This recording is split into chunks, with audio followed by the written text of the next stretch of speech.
చెడ్డగా ఉన్నాయి పిల్లలు. ఈరోజు మనం కలిగి ఉన్న ప్రతి క్షణం, ప్రతి నిమిషం దేవుడు మనకిచ్చిన వరం అండి. ఆమేన్. Praise the Lord. ఈ రాత్రి కొరకు దేవుని వాక్యాన్ని మీకు అందించాలని కోరుతున్నాను. దయచేసి జాగ్రత్తగా దేవుని వాక్యాన్ని కాసేపు వింటూ ఉండండి. మీరు చూస్తూ ఉండగానే ఈ మెసేజ్ షేర్ చేయండి. మరి కీర్తన గ్రంథం 27వ అధ్యాయం 27వ అధ్యాయము మరి 6వ వచనాన్ని చదువుదాం. 27.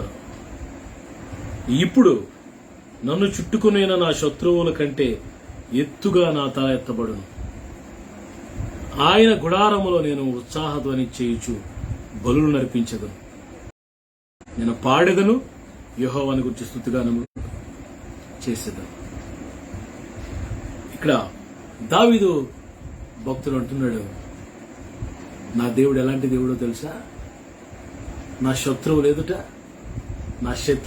నువ్వు నాకు భోజనం సిద్ధపరుస్తావు అన్న ఈ భక్తుడు మరొక మాట ఛాలెంజింగ్ వర్డ్ ఏం చెప్తున్నాడంటే, నా దేవుడు నా శత్రువులు ఎదుట నా తల పైకెత్తుతాడు. హల్లెలూయా. నా తల దించే దేవుడు కాదు. పిల్లల వర్తమానంలోకి వెళ్లే ముందు తల ఎత్తడం, తల దించుకోవడం, దానికి అర్థం ఏంటో చూద్దాం. తల దించుకోవడం అంటే అవమానం.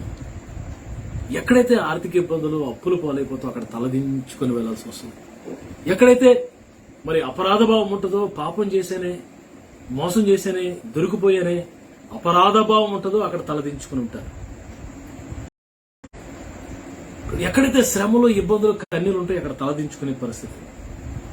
ఇక్కడ లేఖనం చెప్తుంది, నా దేవుడు నన్ను తల దించుకునేవాడిగా చేయడు.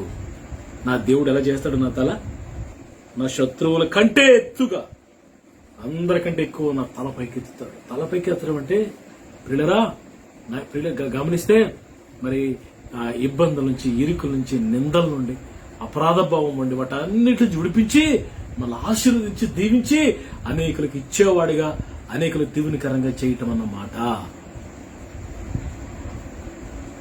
He will lift your head. Tonight ప్రభు నాకు ఇచ్చిన సందేశం ఏంటంటే, ఆయన నా తల నీ తల పైకెత్తుతాడు. కీర్తన గ్రంథం 3వ అధ్యాయంలో మనం చూస్తాం. కీర్తన గ్రంథం 3వ అధ్యాయం 3వ వచనంలో మరి భక్తుడు అబ్షాలోము తన కుమారుడు ఎదుటి నుండి పారిపోయినప్పుడు దావీదు రాసిన కీర్తన. కడుపున పుట్టిన కుమారుడు శోధిస్తున్నప్పుడు, ఎదిరిస్తున్నప్పుడు, తరుముతున్నాడు, కొండల మీదకి పారిపోతున్నప్పుడు, కడుపున పుట్టిన కుమారుడు తరుముతున్నప్పుడు, సిగ్గుతో, అవమానంతో, తలదించుకునే భారంతో వెళ్ళిపోతున్న దావీదు రాసుకుంటున్నాడు ప్రభుతో చెప్పుకుంటున్నాడు. ఏంటో తెలుసా? 3వ వచనం, యెహోవా నీవే నా కేడమో, యు ఆర్ మై షీల్డ్. నీవే నా అతిశయాస్పదము. అబ్బా, ఏం మాట వాడానండి. నీవే నా అతిశయాస్పదము, నీవే నా అతిశయం. సింహాసనం కాదు నా అతిశయం, రాజ్య కిరీటం, బంగారు కిరీటం కాదు, వజ్రవైడూర్యాలతో అలంకరించబడిన కిరీటం కాదు, నా సింహాసనం కాదు, నా పేరు ప్రఖ్యాతులు కాదు, నా ధనధాన్యాలు కాదు. నా అతిశయం ఎవరు తెలుసా? నీవే దేవా. నీవే నా అతిశయాస్పదము అంటూ నా తల ఎత్తువాడుగా ఉన్నావు. హల్లెలూయా. నేను ఇప్పుడు దించుకున్నాను తల, కొన్ని దినాలు నువ్వు నా తల పైకి. నిజంగా దేవుడు దావీదు పక్షంగా యుద్ధం చేశాడు. అబ్షాలోముని దేవుడు మరి ఓడించాడు. అబ్షాలోము ప్రియులరా మస్తకి వృక్షం తల చిక్కుకుపోయినప్పుడు ప్రియులరా మరి బాణాలతో కొట్టి చంపాడు సైన్యాధిపతి. అక్కడికక్కడ చచ్చిపోయాడు, ఓడిపోయాడు. దావీదుకైతే దేవుడు జయమిచ్చాడు. నీవు నా తల పైకెత్తువాడవు. హల్లెలూయా. హల్లెలూయా. సామెతల 10వ అధ్యాయం 6వ వచనం మనం చూస్తే, నీ తల మీదకి దేవుడు ఆశీర్వాదాలు పంపిస్తాడనమాట. 10వ అధ్యాయము 6వ వచనం, నీతిమంతుని తల మీదకి ఆశీర్వాదములు వచ్చును, బలత్కారము భక్తిహీన నోరు మూసివేయను. నీతిమంతుని తల మీదకి ఆశీర్వాదాలు వస్తాయి. నీ తల ఎత్తడం అంటే అర్థం ఏంటో తెలుసా? నీ తల మీదకి ఆశీర్వాదాలు పంపించి శ్రేయస్కరమైన దేవునితో నింపి నీ తల పైకి ఎత్తుకునే వాడిగా దేవుడు చేయబోతున్నాడు అన్నమాట. నీ తల మీదకి దేవుడు ఆశీర్వాదాలు పంపించి నీవు తల ఎత్తుకునేటట్లుగా దేవుడు చేస్తాడు. నీ బంధువులు ఎదుట, రక్త సంబంధులు ఎదుట, సంఘం ఎదుట, నీ సమాజంలో, వీధిలో, నీ గ్రామంలో తలదించుకున్నావేమో, భయపడద్దు. ఈ రాత్రి నేను ప్రకటిస్తున్న ప్రభు, నీ తల పైకి ఎత్తేవాడు, he's going to lift your hand. Hallelujah. పిల్లలు ఎందుకు తల ఎత్తేవాడంటే మన కొరకు తలదించుకున్నాడు ఆయన. ఆ రోమ సైనికులు యూదులు అవమానపరుస్తుంటే తలదించు మౌనంగా, పిలాతు ఎదుట మౌనంగా తలదించాడు. ఆయన తల మీద రోమ సైనికులు యూదులు కలిపి తల మీద ఒక బోర్డు పెట్టారు. అదేంటో తెలుసా? యూదుల రాజు.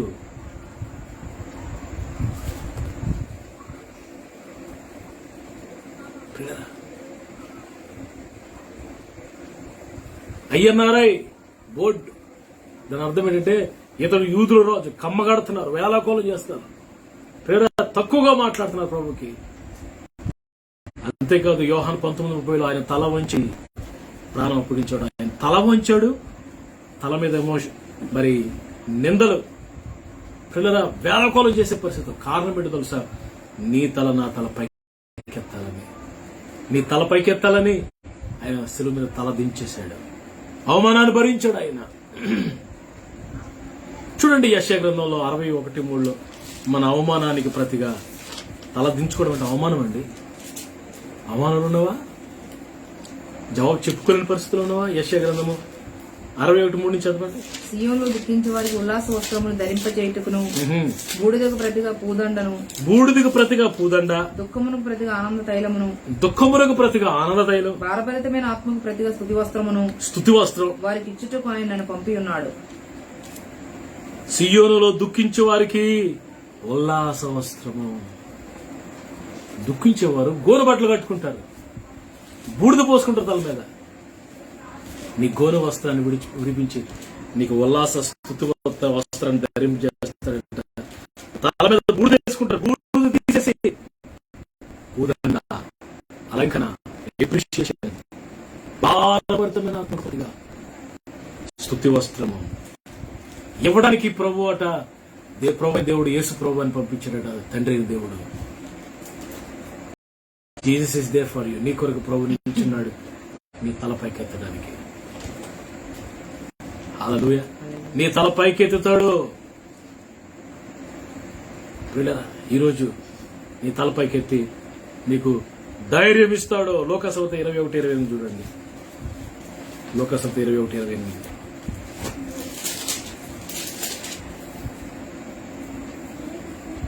ఇవి జరుగుగా ఆరంభించినప్పుడు మీరు ధైర్యం తెచ్చుకుని తల ఎత్తుకోండి, మీ విడుదల సమీపించను.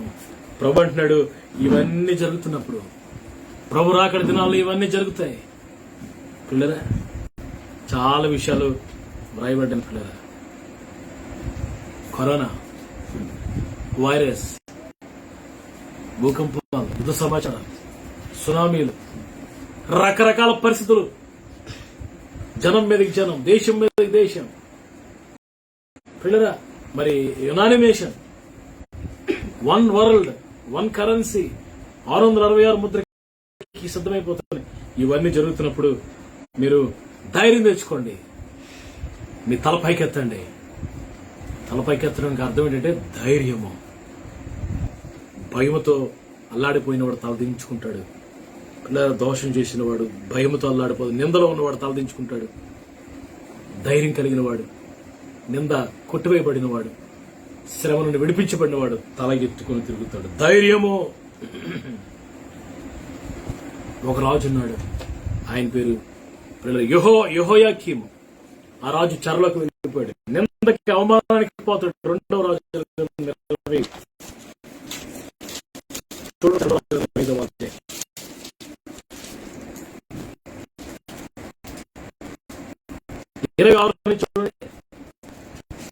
అప్పుడు జనులందరూ సనకొచ్చను లేచి కల్దీయుల భయము చేత ఐగుప్తు దేశమునకు పారిపోయిరి. యూదా రాజైన యెహోయాకీము చెరలో ఉంచబడిన 37వ సంవత్సరమున 12వ నెల 27వ దినమున బబులోను రాజైన ఎబీల్మెరోదకు తాను ఏలన ఆరంభించిన సంవత్సరం ముందు బందీ గృహంలో నుండి యూదా రాజైన యెహోయాకీం తెప్పించి యెహోయాకీము బందీ గృహంలో చెరలో ఉన్నాడు, బబులోనులో చెరలో జైల్లో ఉన్నాడు, చిప్పకూడు తింటున్నాడు. మహారాజు అయ్యండి, యోధారాజు అయ్యండి, ఎంత అవమానం అండి, ఎంత నిందండి. బందీలో ఉన్న ఆ యొక్క యెహోయాకీమును ఆ రాజట నుండి మరి బయటికి తెప్పించి అతనితో దయగా మాట్లాడి దయగా మాట్లాడి అతని పీఠమును బబులోనును తన యొద్దనున్న రాజుల పీఠము కంటే ఎత్తు చేసి, అబ్బా, తన పక్కనే ఒక సింహాసనం వేసి ఆ చుట్టూ ఉన్న సామంతరాజు కంటే ఎత్తుగా సింహాసనం యెహోయాకీముకి, యోధా రాజుకి, దేవుని రాజుకి మరి అక్కడ మరి బబులోను రాజు ఏర్పాటు చేశారట. అతడు తన బందీగృహ వస్త్రములను తీసివేసి ఆమేనా, వేరు వస్త్రములను ధరించుకుని జైలు బట్టలు, జైలులో బందీ గృహ వస్త్రాలు తీసేసి వేరు వస్త్రాలు ధరింపు చేసి తన బ్రతికిన దినములన్నీ ఆమేన్ రాజు అనేది భోజనం చేయించి వచ్చాను. రాజు ఎదుట భోజనం చేస్తూ ఎంత ప్రివిలేజ్ ఇచ్చాడండి. మరియు అతని భర్తం ఏనాటికి ఆనాడు రాజు చేత నిర్ణయింపబడినదే అతడు బ్రతికినాళ్ళు ఆ చొప్పున అతనికి ఇయ్యబడుచున్నది. ఎంత గొప్ప మరి ఆదరణ. యెహోయాకీముని దేవుడు తల ఎత్తుకునేటట్లు చేశాడు. యెహోయాకీం మీద బబులోను రాజుకి దయ పుట్టించాడు, ప్రేమను పుట్టించాడు. బందీ గృహంలో ఉన్నావా? భయంకరమైన పరిస్థితులు నలిగిపోతున్నావా? నీ చుట్టుపక్కల ఉన్న వారికి, నీ అధికారులకి, మరి నీ పైన ఉన్న వారందరికీ నీ మీద దయ పుట్టిస్తాడు దేవుడు. నీ తలపైకి ఎత్తుతాడు. యెహోయాకీము తలపైకి ఎత్తాడు దేవుడు. న్యాయాధిపతులు 8:28. మిద్యానీయులు మరి భయంకరంగా శోధిస్తున్నప్పుడు దేవుడు ఏం చేశాడు చూడండి. 8:28 న్యాయాధిపతులు. మిద్యానీయులు ఇశ్రాయేలు ఎదుట అంపబడి అటు తరువాత తమ తలలు ఎత్తుకొనలేకపోయారు. మిద్యానీయులు తల దించేశాడు దేవుడు. మిద్యానీయులు తల ఎత్తుకోలేకపోయారట, ఇశ్రాయేలు తల ఎత్తుకుని తిరుగుతున్నారట. గిద్యోను దినముల్లో దేశం 40 సంవత్సరములు నిమ్మలంగా ఉండేది. 40 సంవత్సరాలు నిమ్మలంగా ఉందంట. 40 సంవత్సరాలు తల ఎత్తుకుని తిరిగారు ఇశ్రాయేలీయులు. హల్లెలూయా. ఏ శత్రువులైతే మిద్యానీయులైతే, ఏ మిద్యానీయులైతే తల దించారో, ఏ మిద్యానీయులైతే శోధించారో, ఏ మిద్యానీయులైతే ఆ శ్రమలోకి, ఇబ్బందులకి, శోధనలోకి నడిపించారో ఆ మిద్యానీయుల దేవుడు అనిపేశాడట. అని చేస్తేనట వారు తల ఎత్తుకోలేక సిగ్గుపడిపోతే 40 సంవత్సరాలు దేవుని ప్రజలు గిద్యోను దినాల్లో 40 years తల ఎత్తుకొని తిరిగారట. Praise the Lord. హల్లెలూయా. ఆదికాండం 40:13 పానదాయకుడు యోసేపు దగ్గరికి వస్తాడు. ఆ యోసేపు దగ్గరికి పానదాయకుడు వస్తే పానదాయకుడి కళ వస్తుంది పిల్లరా. ఆ కళ్ళ తల ఎత్తుకున్నట్టుగా కనబడుతుంది. చూడండి ఒకసారి. ఆదికాండం 40:13. ఇంకా 3 దినముల్లో ఫరో నీ తలను పైకెత్తి నీ ఉద్యోగం నీకు మరలా ఇప్పించను. నీవు అతనికి పానదాయకుడవై ఉన్న వాటి మర్యాద చొప్పున ఫరోగిను అతని చేతికి అప్పగించదు. పిల్లరా మరి ఇద్దరు యోసేపు దగ్గరికి వస్తారు పిల్లరా. ఒకడేమో పానదాయకుడు, ఇంకోడేమో భక్ష్యకారుడు. ఇద్దరికి కాలం వస్తుంది. భక్ష్యకారుడి గురించి భయంకరమైన కాలం వస్తుంది. 3 దినాలు నీ పని అయిపోతుంది. పానదాయకుడి గురించి వచ్చిన కళ గురించి మరి అర్థం ఏం చెప్పాడు యోసేపు? ఏం చెప్పాడు? ఇంకా 3 రోజుల్లో ఫరో నీ తలపైకి ఎత్తుతాడు, నీ ఉద్యోగం నీకు మరలా వస్తుంది. నువ్వు పోగొట్టుకున్నది ఆ ప్రివిలేజెస్ మరలా నీకు వస్తాయి. ధైర్యంగా ఉండవు. తల ఎత్తడం అంటే అర్థం ఏంటంటే పోగొట్టుకుని తిరిగి పొందుకోవడం. ఉద్యోగం పోయిందా, వ్యాపారం పోయిందా, బిడ్డలు దూరం అయిపోయారా, ఆరోగ్యం పోయిందా, ధనం పోయిందా, ఆస్తులు పోయా, అన్ని పోయా, పోగొట్టుకునే స్థితిలో ఉన్నావా? నేను ప్రవచిస్తున్నాను, ప్రభు 3 దినాల లోపునే తలపైకి ఎత్తబోతున్నాడు. నువ్వు పోగొట్టుకున్న ఉద్యోగాన్ని, పోగొట్టుకున్న ఆశీర్వాదాలను పొందుతావు. యేసు నామములో నేను ప్రవచిస్తున్నాను, సరిగ్గా 3 దినాల్లో నువ్వు పోగొట్టుకుని నువ్వు పొందుకుంటావు. తలపైకి ఎత్తబోతున్నావు. యోబు గ్రంథం 11:14 అదే అంటున్నాడు ప్రభు. యోబు గ్రంథం 11:14 చదవాలా? పాపము నీ చేతిలో నుండి చూచి, అయితే దానికి అలా జరగాలంటే ఏం చేయాలా? పాపము నువ్వు చూసినప్పుడు నీవు దాన్ని విడిచిన దుర్మార్గత నీవు కొట్టివేసిన ఎడల దుర్మార్గమును కొట్టివేసిన ఎడల నిత్యముగా నిర్దోషమై నీవు సంతోషించదు. నువ్వు సంతోషిస్తావు, నిర్భయుడివై నీవు స్థిరపడతావు, నిత్యముగా నీ దుర్దశను నువ్వు మరచదు. నీ దుర్దశను మర్చిపోతావు. దుర్దశ, చెడ్డ దశ, చెడ్డ పరిస్థితులు, చెడ్డ దినాలు మర్చిపోతావు. దాటిపోయిన పారుని జ్ఞాపకం చేసుకున్నట్లు నీవు దాన్ని జ్ఞాపకం చేసుకునేదవు. అప్పుడు నీ బ్రతుకు మధ్యాహ్న కాల తేజస్సు కంటే అధికముగా ప్రకాశించను. బ్రతుకు మధ్యాహ్న కాలం సూర్యుడు ఉన్నప్పుడు ఎంత వెలుగు వస్తుందో దానికంటే అధికముగా ప్రకాశిస్తావు. చీకటి కమ్మినను, చీకటి ఒక కమ్మిన అది అరుణోదయం వలె కాంతిగా, అది అరుణోదయ కాంతి వలె ఉంటది. నమ్మకం ఆస్పదం కలుగును, నువ్వు ధైర్యంగా ఉందువు, నువ్వు సురక్షితంగా ఉంటావు, ఎవరి భయం లేకుండా నిద్రపోతావు. అనేకులు నీతో వినపాలు చేస్తారు. పిల్లరా, మరి నీకు ఏ లోటు ఉండదు. ఇది దేవుడు నిన్ను తల ఎత్తడం అంటే, ప్రభుని తల ఎత్తడం అంటే.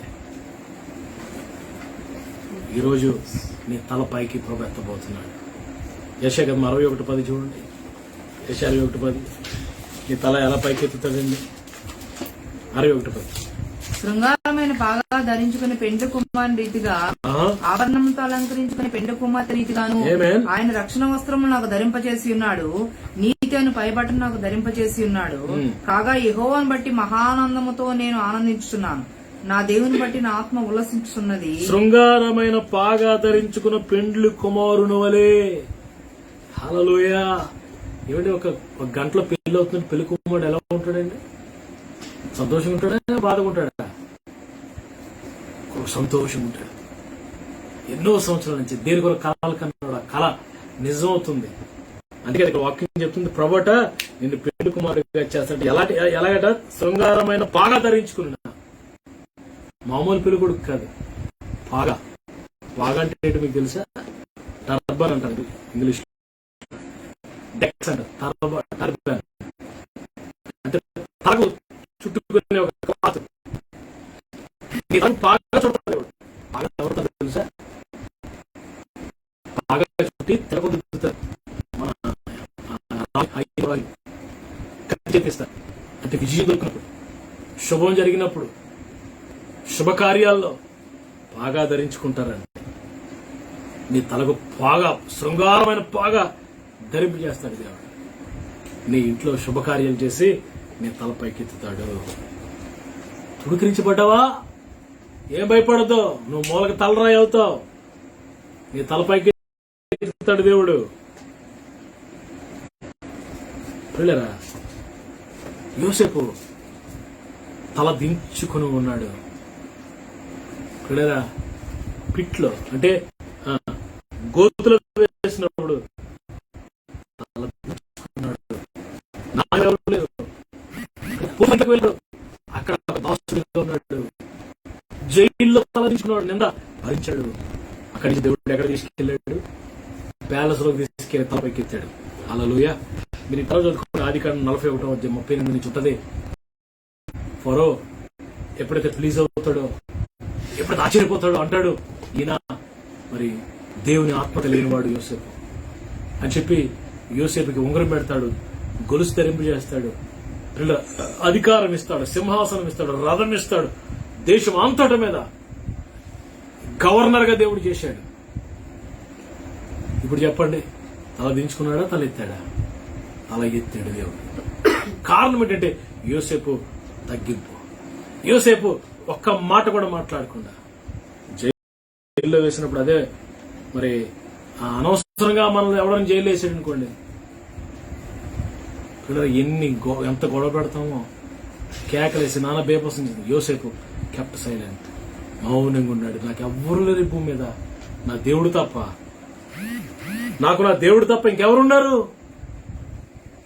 ఆకాశం ముందు నీవు తప్ప నాకెవరున్నారు తండ్రి? నువ్వు మౌనంగా ఉంటే దేవుడు నీ తలపైకి ఎత్తుతాడు. మనం మౌనంగా ఉంటే మన పక్షంగా దేవుడు యుద్ధం చేస్తాడు. మన యుద్ధం చేయడానికి ముందుకు దూకితే దేవుడు వెనక్కి వెళ్లి మౌనంగా చూస్తాడు.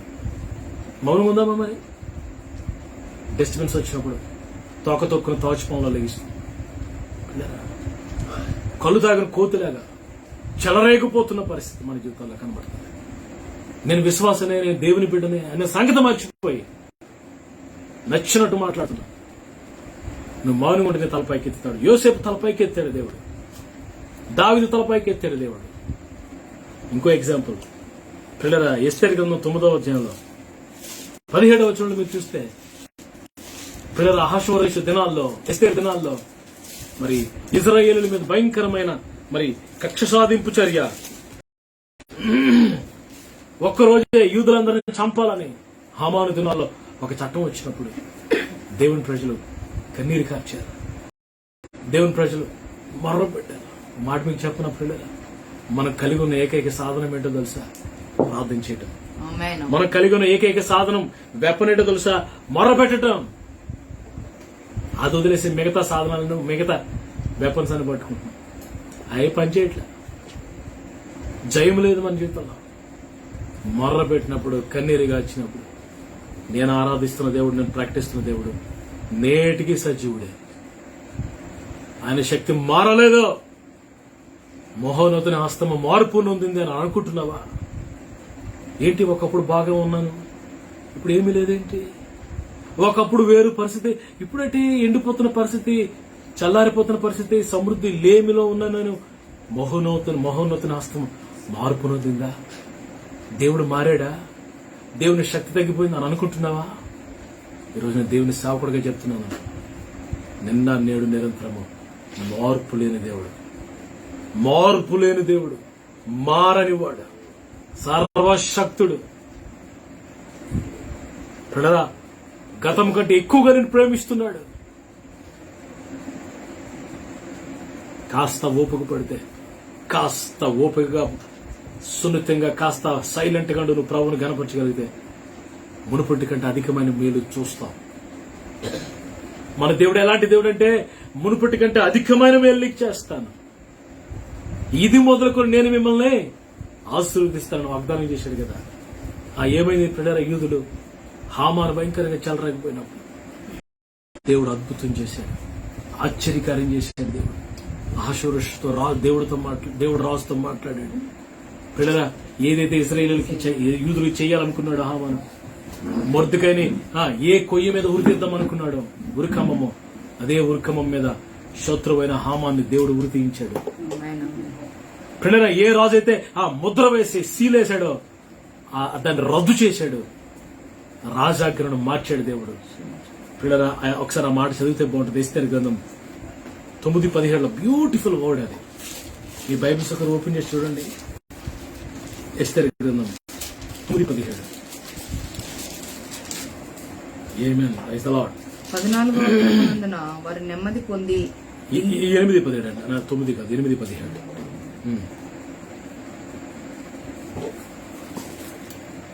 రాజు చేసిన తీర్మానమును, అతని చట్టమును వచ్చిన ప్రతి సంస్థానమందును, ప్రతి పట్టణమందు యూదులకు ఆనందమును సంతోషమును కలిగను. అది శుభదినమని విధి చేసుకునేది. మరియు దేశ జనుల్లో యూదులు ఎడల భయం కలిగిన గనుక అనేకులు యూదుల మతం అవలంబించారు. అనేకులుట యూదులు భయపడ్డారంట. అయ్యో అయ్యో బాబు, ఈ వీళ్ళ పెట్టుకోకూడదు బాబు.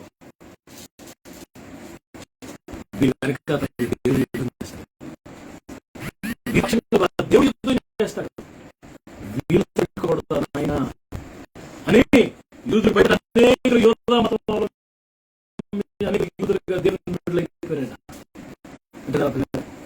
ఆ దేశంలో అలా ఎత్తాడు దేవుడు. అయితే హల్లెలూయా. యోసేపు తల ఎత్తాడు, దావీదు తల ఎత్తాడు దేవుడు. నీ తల కూడా పైకెత్తుతాడు. ఆమేన్. ఒకసారి సిలువని చూడు, సిలువ మీద ఆయన తల వంచాడు. ఎందుకో తెలుసా? ఆయన తల మీద అవమానకరమైన రీతిలో యూదుల రాజును రాయబడింది. నీ కొరకు అవమానపరచబడి నీ కొరకు తల దించుకున్నాడు. ఎందుకు తెలుసా? నీ తల నా తల పైకెత్తడానికి. అది కీర్తన 3:3 భక్తుడు అంటున్నాడు, చదవండి, యెహోవా నీవు నా కేడమో. 3:3 చదువు ముగించుకుందాం. కీర్తన 3:3 వచనం. 3:3 చదువు, అందరూ చూడండి, మీ బైబిల్ చూడండి. యెహోవా నీవే నాకు కేడముగాను, యెహోవా నీవు నాకు కేడముగాను, నీవే నా నీవు నా అతిశయాస్పదముగా, నా తల ఎత్తువాడుగాను ఉన్నావు, నా తల ఎత్తువాడుగా ఉన్నావు. హల్లెలూయా. నీవు నా తలపైకి ఎత్తుతావు. 27:6 కీర్తనలో నా శత్రువులందరికంటే నా తల నీవు పైకి ఎత్తుతావు. ఈరోజు ప్రియులారా, దేవుడు నీ తలపైకి ఎత్తబోతున్నాడు. ఇంతవరకు తల దించావు. కారణాలు, రకరకాల కారణాలు, కొన్ని చెప్పుకోగలవు, కొన్ని చెప్పుకోలేవు. షేమ్, నింద, అవమానం. నేను ప్రవచిస్తున్నాను, ఇక మీదట దేవుడు నీ తలపైకి ఎత్తబోతున్నాడు.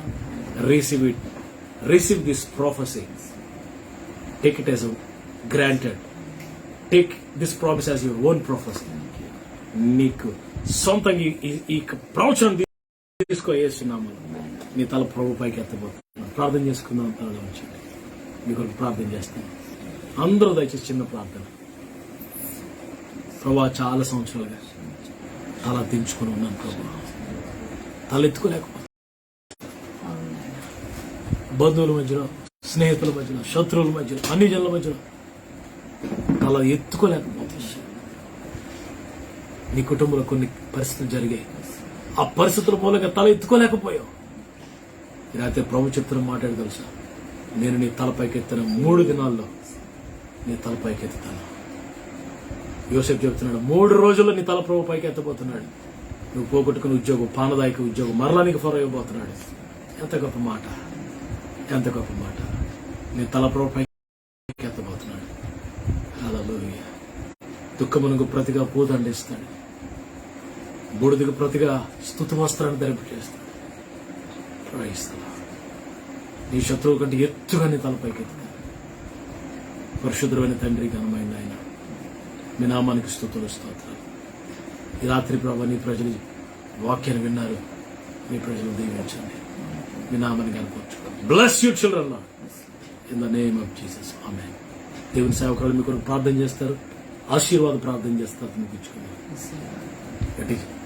ప్రార్థన చేసుకుందామండి. మహాగణుడ, ప్రేమగల తండ్రి, మహోన్నతుడా, సర్వోన్నతుడా, ఆశ్చర్యకర ఆలోచనకర్త నాయన, ఈ రాత్రి కష్టంలో తండ్రి దేవా నీ పాదాలు ముద్దు పెట్టుకుంటున్నాం. యేసయ్యా తండ్రి, నీ పాదాలు ముద్దు పెట్టుకుంటున్నామయ్యా తండ్రి. యేసయ్యా నీ దాసుని అభిషేకించారు ఆయన, బలమైన శక్తివంతును కింద నింపారు. ప్రభా నీకు వందనాలు, స్తోత్రం తండ్రి. నిత్యముగా మీరు మా మధ్యలో ఉన్నారు యేసయ్యా తండ్రి. నిత్యముగా మీరు మా మధ్యలో ఉన్నందుకు మీకు వందనాలు, స్తోత్రాలు తండ్రి. దేవా యేసయ్యా తండ్రి, ప్రభా మేము నాయన అయ్యా ఎంతో తక్కువ వారమని, ఎందుకు పనికిరానంగా ఉన్నామని బాధపడుతున్నప్పుడు దేవా మీరు ఇచ్చిన నాయన వాగ్దానం నాయన, మా తల్ల పైకెత్తుతానంటున్నావు తండ్రి. అయా మమ్మల్ని ఉన్నత స్థానంలో ఉంచుతానంటున్నావు ప్రభా, నీకు వందనాలు, స్తోత్రం తండ్రి. మా అవమానాన్ని కొట్టేస్తానంటున్నావు, మా నిందలన్నీ తీసివేస్తానంటున్నావు ప్రభా, నీకు వందనాలయా. అయా శత్రువులు ఎదుట భోజనం నేను ఆయన పెడతానంటున్నావు. అయా నూనెతో నా తల అంటుతానంటున్నావు ప్రభా తండ్రి. నాయన మా ఎడల నీకున్న ప్రేమ ఎంతో గొప్పది నాయన తండ్రి. అయా కొన్నిసార్లు అవమానం తట్టుకోలేక, నిందలు తట్టుకోలేక, అబద్ధాలు భరించలేక తండ్రి, సమస్యలు తట్టుకోలేక ప్రభా గిలిగిలాడుతున్న అనేక మంది బిడ్డల కొరకు ప్రార్థిస్తున్నాను తండ్రి. అయా వారి తలల పైకి లేవనెత్తండి ప్రభా, వారి తలలు ప్రభా పైవారిగా ఉంచండి ప్రభా, వారిని గొప్పవారిగా ఉంచండి తండ్రి. నీ కొరకు నాయన తండ్రి వారిని గొప్పవారిగా చేయండి ప్రభా, నీకు వందనాలు. వారి శత్రువుల కంటే తండ్రి వారిని పైవారిగా ఉంచండి అయా. అయా శత్రువులందరినీ పాదాల కింద శీఘ్రంగా నలగొట్టండి ప్రభా, నీకు వందనాలు. మా శత్రువులందరినీ పాదాల కింద శీఘ్రంగా నలగొట్టండి ప్రభా. 3 దినాల్లో ప్రభా తండ్రి నాయన మా తలలు పైకెత్తుతానంటున్నావు దేవా. 3 దినాల్లో ప్రభా నాయన తండ్రి పైకి లేవనెత్తువాడా, పునరుద్ధాన శక్తితో మా కొరకు సజీవుడే లేచిన దేవా, నీకు వందనాలు, స్తోత్రం తండ్రి. అయ్యా మేము సిలువనే చూస్తున్నామయ్యా, సిలువ యొద్దకే మేము పరిగెడుతున్నాం ప్రభా, నీకు వందనాలు. అయ్యా మా జీవితాలు అలసిపోయాం సమస్యలతో అయ్యా నాయన ఎంతగానో అలసిపోయాం మా ప్రాణాలు ప్రభా తండ్రి. మొర్ర పెట్టి ప్రభా నాయన మేము నాయన ఇంకా తట్టుకోలేని స్థితిలోంచి ప్రభా మమ్మల్ని వాక్యంతో లేవనెత్తావు, వాక్యంతో నిలబెట్టావు ప్రభా, నీకు వందనాలు, స్తోత్రం. నిత్యముగా మీరు మా మధ్యలో ఉన్నారు యేసయ్యా నిత్యముగా మీరు మా మధ్యలో ఉన్నారు ప్రభా, నీకు వందనాలు. అయా తండ్రి చంటి బిడ్డల మీద యేసు రక్తాన్ని ప్రోక్షిస్తున్నానయ్యా. అయా చంటి బిడ్డల మీద యేసు రక్తాన్ని ప్రోక్షిస్తున్నాను దేవా. ఏ దృష్టి కన్ను చంటి బిడ్డల మీద పడకుండా చేయండి అయా. ఏ దృష్టి కన్ను చంటి బిడ్డల మీద పడకుండా చేయండి ప్రభా, నీకు వందనాలు తండ్రి. ఎవరి బిడ్డలను ప్రభా చెరలో ఉన్న ఎవరి బిడ్డలు విడిపించండి అయ్యా తండ్రి బంధకాలను యవన బిడ్డలు మీరు విడిపించండి ప్రభా. తల్లిదండ్రులు నాయన అనేక మంది ప్రభా వారి బిడ్డల కొరకు ప్రార్థిస్తా ఉంటారు. దేవా వారు నాయన మొర ఆలకించండి అయ్యా తండ్రి. అవమానాన్ని తీసివేయండి నాయన, నిందలన్నీ కొట్టివేయండి ప్రభా. నాయన 3 దినాల్లో వారిని లేవనెత్తండి అయ్యా, 3 దినాల్లో వారిని నిలబెట్టండి ప్రభా. నీకు వందనాలు స్తోత్రాలు తండ్రి.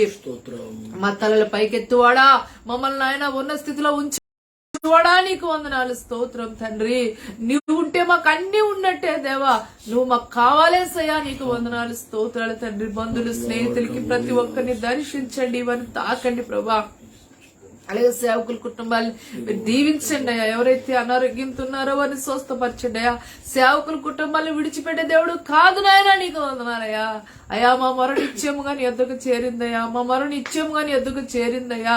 అందుకే నిత్యముగా మీరు మా మధ్యలో ఉన్నారయ్యా, నీకు వందనాలు. అందుకే నిత్యముగా మీరు మా మధ్యలో ఉన్నారు ప్రభా, నీకు వందనాలు స్తోత్రం తండ్రి. ఆరాధనలు ఎక్కడ జరగట్లేదు దేవా, ఆరాధనలు చక్కగా జరుగుటకు ద్వారాలు తెరవండి నాయన. మూయబడిన ద్వారాలన్నీ తెరవండి వేస్తున్నామలో అయ్యా నాయన తండ్రి. బంధకాలన్నీ ఊడిపోలేస్తున్నామలో అయ్యా. చీకటిని బంధిస్తున్నాను వేస్తున్నామలో, దురాత్మ శక్తులు వేస్తున్నామలో బంధిస్తున్నాను దేవా. సాతాని కట్టిన గోడలన్నీ కూల్చండి, వాడి వ్యతిరేక శక్తులు వేస్తున్నాము లైపొచ్చు దేవా. నీకు వందనాలు తండ్రి. దేవా నాయన ఏ తెగులు నీ గుడారం సమీపించుతనే వాగ్దానం అక్షరాల మా పట్ల నెరవేరుస్తున్న దేవా నీకు వందనాలు. అబ్బా తండ్రి అని మొర్రపెడుచున్నాము దేవా, నీకు వందనాలు తండ్రి. దేశానికి నెమ్మది దయచేయండి. మేము ఉంటున్న ప్రాంతాల, గ్రామాల, పట్టణాలు, తెలుగు రాష్ట్రాలు జ్ఞాపకం చేసుకో దేవా తండ్రి. ఎవరు నాయన అయ్యా మమ్మల్ని నిందించినా నీవు నాయన నిందించే దేవుడు కాదు నాయన తండ్రి. ఎవ్వరు మా మన వినకపోయినా నీవు మా మనవి ఆలకిస్తావు, చెవియోగ్య ఆలకిస్తావంట ప్రభా. నీకు వందనాలయ్యా. అయ్యా లేవనెత్తండి, పడిపోయిన వారిని లేవనెత్తండి అయ్యా, సొమ్మసిల్లి వారిని లేవనెత్తండి అయ్యా, బలహీన లేవనెత్తండి అయ్యా, కృంగిపోయిన వారిని లేవనెత్తేసాయా. నీకు వందనాలు స్తోత్రం తండ్రి. అయ్యా నీవు మాకు బలమైన దుర్గంగా ఆశ్రయముగా ఉన్న దేవుడా, నీకు వందనాలు స్తోత్రాలు తండ్రి. నీ దాసుని అభిషేకించారు, నీకు వందనాలు. బలమైన పాత్రగా వాడుకుంటున్నారు. ఆరోగ్య శక్తిని బలముతో నింపు దేవా తండ్రి. స్తుతి ఆరాధన దిగి వచ్చారు. చంటి బిడ్డలు చేసిన ఆరాధన మీరు అంగీకరించారు అయ్యా. చంటి బిడ్డలు చేసిన ప్రార్థన మీరు వింటున్నారు తండ్రి. అద్భుతాలు చేయబోతున్నారు, ఆశ్చర్యకార్యాలు జరిగిస్తున్నారు దేవా. నీకు వందనాలు తండ్రి. అద్భుతాలు ఆశ్చర్యకార్యాలు చేయగల దేవుడు నువ్వు ఒక్కడవే దేవా. నీకు వందనాలు స్తోత్రాలయ్యా తండ్రి. నీకు వందనాలు. ఈ రాత్రిక సమయంలో ప్రతి బిడ్డని నాయన, ప్రతి కుటుంబాన్ని మీరు ఆస్వాదించి లైవ్ చూస్తున్న ప్రతి బిడ్డని మీరు తాకండి అయ్యా. అనేక ప్రాంతాల, దేశ విదేశ నలుమూల ప్రాంతాల వాక్యూటని ప్రజల హృదయాలు మీరు తాకండి. ప్రతి కుటుంబాన్ని, ప్రతి బిడ్డని మీరు ఆస్వాదించి మహిమ పొందమని ఈ ప్రార్థన మీరు సన్ని చేర్చుకోమని యేసు నామములో అడిగి వేడుకుంటున్నాం తండ్రి. ఆమేన్.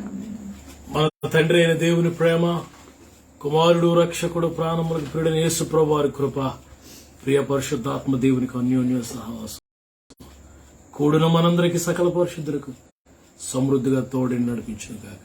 ఆమేన్. Praise Lord, praise Lord. ఈ సమయంలో పిల్లరా మరి మోజెస్ ఆనంద్ మీతో మాట్లాడతాడు. దేవుని సేవకు మరి కుమారుడు దేవుని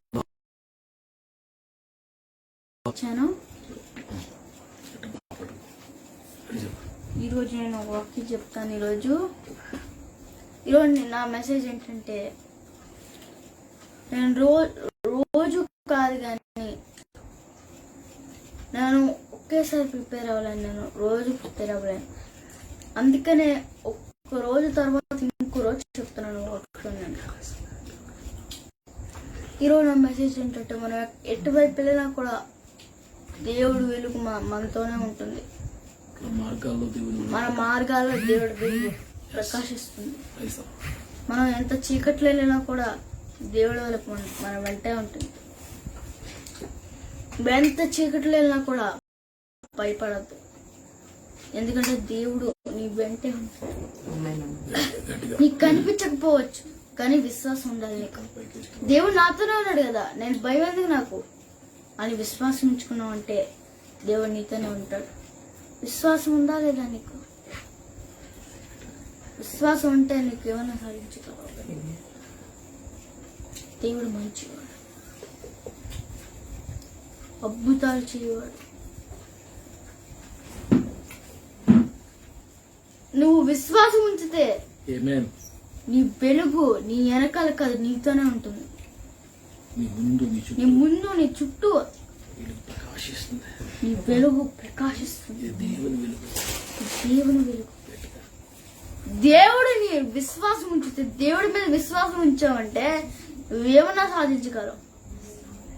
ఒకవేళ విశ్వాసం ఉంచితే ఏమన్నా సాధ్యమే. నీకు విశ్వాసం ఉంచాలి. విశ్వాసం లేకపోతే ఏమీ సాధ్యం కాదు. విశ్వాసం ఉంటే అన్నీ సాధ్యం. కానీ విశ్వాసం ఉంచలేకపోతే కష్టం. దేవుడికి ఒక్క నిమిషం కోపం ఉంటుంది, మనకు కూడా ఒక్క నిమిషం ఉంటుంది. కొంతమందికి అయితే ఒక్క రోజు కోపం వస్తే ఇంకా 10,000 కోట్ల సార్లు అలా కోపం వస్తూనే ఉంటుంది జీవితంతో. కోపం పోదు. అలాంటి కోపం ఉండకూడదు, జీవితంతో కోపం ఉండకూడదు. మనకి దేవుడికి లైట్ కోపం ఉంటుంది. ఆ కోపాన్ని మనం దేవుని చూసి నేర్చుకోవాలి. మనం కానీ దేవుని చూసి నేర్చుకోవట్లేదు, మనుషుని చూసి నేర్చుకుంటున్నాము. దేవుడే మనం సృష్టించినప్పుడు, ఇప్పుడు తల్లిదండ్రులు చేసినట్టు పిల్లలు చేస్తారని చెప్తారు కొంతమంది. తల్లిదండ్రులు చేసేది అలా కాపీ చేస్తారు చిన్నపిల్లలు. అలాగే మనం దేవుని చూసి కాపీ చేయాలి కానీ మనిషిని చూసి కాపీ చేయకూడదు. అది నువ్వు నేర్చుకోవాలి. దేవుని చూసి కాపీ చేయాలి, ఇతరులను చూసి కాపీ చేయకూడదు. Copy God, not people. We follow God. To follow God, not people. God is going to bless you. Amen. ప్రార్థన చేసుకుందాం. కళ్ళు మూసుకోండి. యేసయ్యా ఈరోజు మా అందరితో ఉన్నాం ప్రభా. యేసయ్యా ఎవరైతే కష్టాల్లో ఉన్నారో, ఎవరైతే దీవెన లేదో దీవెన దయచేయండి. ఇప్పుడు నేను చూస్తున్న కష్టం పోను గక్క సున్నామంలో పరిశుద్ధాత్మ దేవుడు దిగి వచ్చిన కక్క సున్నామంలో. Holy Spirit in the come in the name of Jesus. Light and salvation, my God, in the day. Hallelujah. Come in the name of Jesus, God. Touch everybody. ఇప్పుడు నేను చూస్తుండగా Be healed. Be healed in the name of Jesus. Be healed. Be delivered. Be delivered in the name of Jesus. Hallelujah. Power in the name of Jesus. ఎవరికైతే బలం లేదు వాళ్ళకి బలం దయచేయండి. Power in the name of Jesus. బలహీనలు బలంగా చేస్తామని చెప్పావు, జీవించి ఆశించండి బాబు. ఇటువంటి ఆరోపణలు కూడా దయచేయండి. సునామంలో ప్రార్థన దీవెన వర్షం తండ్రి. ఆమేన్. అందరికి praise the Lord. Amen. Shalom. రేపు 8 కల్లా కలుసుకుందాం. Amen. Good night. Praise the Lord. Hallelujah. మీ అందరికీ ప్రభువైన యేసయ్య నామములో శుభములు. లైవ్ లోకి వచ్చినందుకు మీకు వందనాలు. ప్రేరణ ఈ లైవ్ మీరు షేర్ చేయండి. అనేకులు దీవెన పొందాలని మా ఆశ. ప్రతి రాత్రి లైవ్ లోకి రావడానికి దేవుడు ఎంతో సహాయం చేస్తున్నాడు. అంతా దేవుని దయ, దేవుని కృప. ప్రతిరోజు స్వచ్ఛమని నేను ఒక వాక్యాన్ని మీకు అందించడానికి మరి దేవుడు అంత కృప అనుగ్రహిస్తున్నారు. మరి మీకు కూడా ప్రభు ఇస్తారు. ప్రేరణ గాడ్ విల్ బ్లెస్ యూ. మీరు దీవించబడితే మాకు మరి మెసేజ్ పెట్టండి, మేము దీవించబడ్డామని మెసేజ్ షేర్ చేయండి. రేపు రాత్రికి 8 గంటలకు కలుసుకుందాం. ఆలస్యం అయిపోయింది. May the lord bless you. God bless you. Shalom. Amen.